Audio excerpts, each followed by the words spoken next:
So the trick, if you're doing therapeutic work with somebody and you're helping them establish a structure, is to find out what they'll do.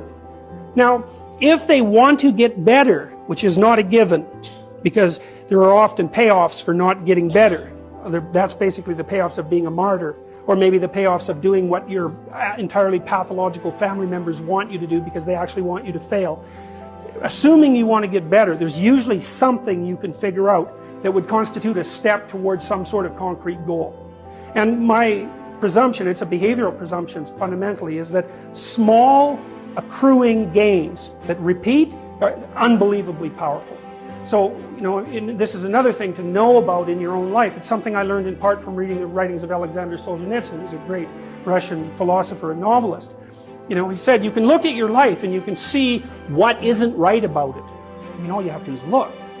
And then you can start to fix that. And the way you fix it is by noticing what you could in fact fix. People are often trying to fix things they can't fix, which I would not recommend, because if you try to fix something you can't fix, you'll just ruin it. Like, you can find all sorts of undergraduates who are perfectly willing to restructure the international economic system, who cannot keep their room clean. And there's actually a gap there, and it's surprising that people don't actually notice. So I would say, if you pay attention, you can see things that you could fix. They yell at you. They really do. We even know how that happens. Let me give you an example, because rooms are full of stories, and the stories have effects on you. So here's a classic experiment. So you take two groups of undergraduates, you bring them into your lab, and you give one group a multiple choice test that has a bunch of words in it that are associated with being old. And you give the other group the same multiple choice test, except the words are associated with being young. This is independent of the content of the test. It's just descriptions.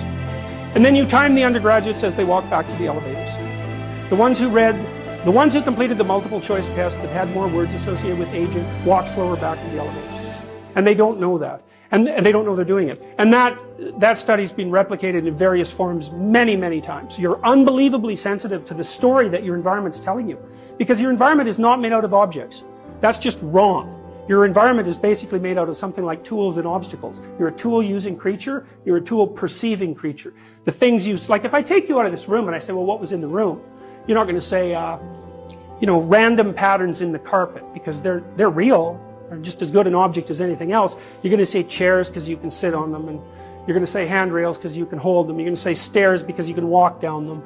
That's what you see, and that's what you interact with. And if you pay attention to your environment, which is you, by the way, extended, all of your experience is you. It will tell you all the time what you should do. All you have to do is do it. But then you have to decide if you want to do it.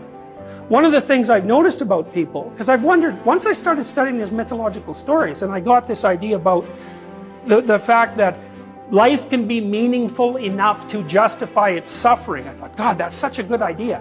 Because it's not optimistic exactly. Some people will tell you, well, you can be happy. It's like, those people are idiots. I'm telling you, they're idiots. There's going to be things that come along that flatten you so hard you won't believe it. And you're not happy then. And so if life is to be happy, well, in those situations, what are you doing? Why even live? But life isn't to be happy. If you're happy, you're bloody fortunate, and you should enjoy it. You should, because it's the grace of God, so to speak. With regards to meaning, I thought, well, people know when they're doing something meaningful. They can tell, so why the hell don't they do meaningful things all the time? It seems obvious. You could do it. I mean, it's hard, because other people want you to do other things, and it's a struggle, but everything's a struggle. And then I thought, well, I get it. I see why. It took me about 10 years to figure this out. People have a choice. Choice number one, nothing you do means anything. Well, that's kind of a drag, right? It's the meaninglessness of life and all that existential angst. That's kind of a pain. But the upside of nothing that you do is meaningful is you don't have to do anything. You've got no responsibility. Now, you have to suffer because things are meaningless, but that's a small price to pay for being able to be completely useless. The alternative is everything you do matters. Really. If you make a mistake, it's a real mistake. If you betray someone, you tilt the world a little more sharply towards evil rather than good. It matters what you do. Well, if you buy that, then you can have a meaningful life. But there's no mucking around. It means responsibility. It means that the decisions you make are important. It means that when you do something wrong, it's wrong. Well, do you want that?